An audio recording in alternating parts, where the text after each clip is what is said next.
Today's a little bit different from my usual videos. I'm not going to be showing you those perfectly edited photos and those stunning images of seascapes or landscapes from across Southern Africa. But today we're going to focus on those times when you don't actually take a photo. When you go on an expedition or a mission to go capture photos, you get there and for whatever reason the weather is terrible, the conditions just aren't aligned, and you don't even end up taking your camera out of the bag. And yes, this happens a lot more often than you would think. There are many times I go to take photos and I don't even take my camera out of the bag. And you don't see this, and this is why there's a perception with landscape photography that you see these landscape photographers from all over the world. They go to locations and they get all these amazing photos, but what you don't see are the times that they don't take photos. And this is a big part of landscape photography. It is, you got to expect that failure. You got to expect that you are not going to get a perfect image every single time you go out. However, it is still important that you go out, because if the conditions do align and everything plays its part, you will get those beautiful portfolio images. So you have to put yourself out there in order to get the photos. And even if that means you go to the same location 6-7 times and the conditions don't align, you need to still put yourself out there in order to get those images. Another thing I often hear is people say, oh, you're a lucky photographer, you're always in the right place at the right time, or that photographer's always lucky, he's always getting these amazing shots every time he goes out. And that simply isn't the case. There are a lot of times where you will go out and you will not take your camera out of your bag and you will not get any photos.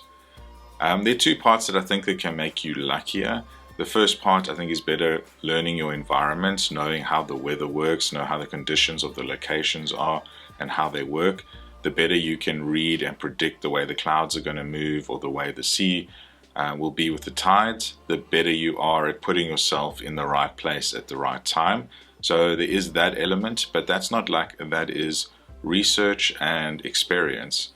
The second part is just putting yourself out in the field as much as you can.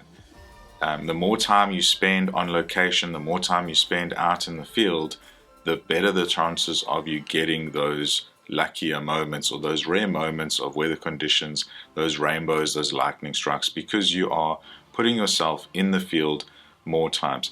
So what I get from guys is, I'll say, let's go take some photos, and they will say to me, oh no, the weather's not great, I don't think anything's going to happen, and they'll rather stay at home.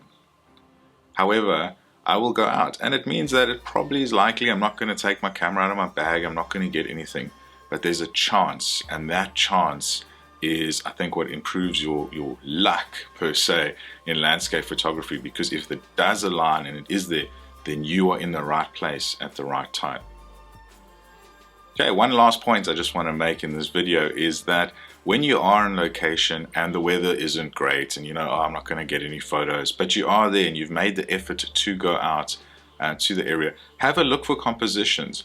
Look around, find the compositions that you want to use when the weather does align, so that you know when the conditions are better, or the next time you go, you know exactly where to go. You've already done the hard work, you found those compositions, and now you're just going to go and take the photos when the weather is there.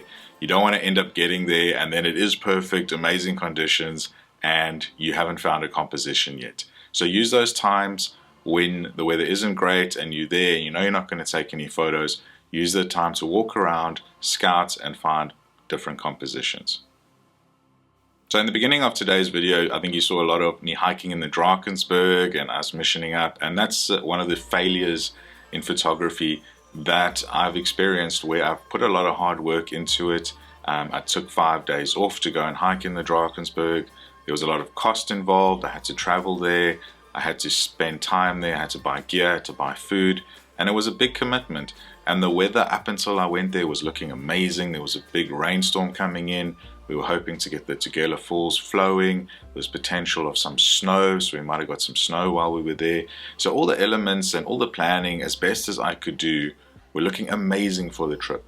However, when we got there, we started hiking up, the wind started to blow, and we thought, okay, the next day it'll be better, the wind will die down, and the storm never materialized, and we had basically gale force winds wind so strong the tent was flapping on our faces at night, and it blew for 4 days continuously.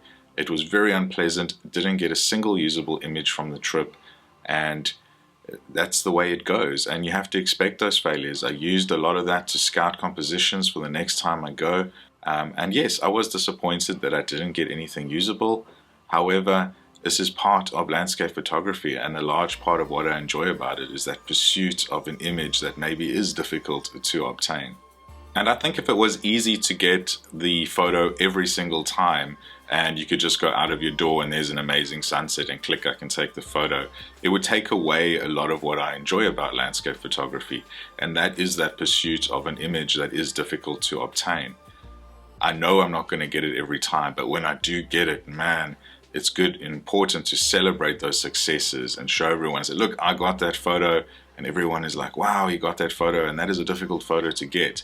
And I think you start to respect other photographers the more you shoot yourself, because you can see the conditions that they shot in and what environmental elements they were able to capture, and say, wow, that was really hard to go and get those conditions. And I think there's a lot more respect into the behind the scenes once you know how hard it is to go and capture those elements in landscape photography, and the many times that those other photographers also failed in getting those photos. And when they got it, you have a lot more respect for the photographer, knowing that they were able to capture those conditions. So you can see in this image, this is after our hike in the Drakensberg, and this is what my face looked like. Literally gale force winds, dust everywhere. This is what we looked like when we came down. So it's not all fun and games going out. Absolutely loved it. Hated that it was windy, hated that it was cold, hated that I didn't take any photos. But would I do it again under the same? Yes, because you need to put yourself out there even when you're not sure what the conditions are going to do, in the hopes that if it all aligns, you will get those amazing photos. And that is a massive part of landscape photography. It's almost that thrill of the hunt to go and capture the photos, and I absolutely love that over any other genre of photography.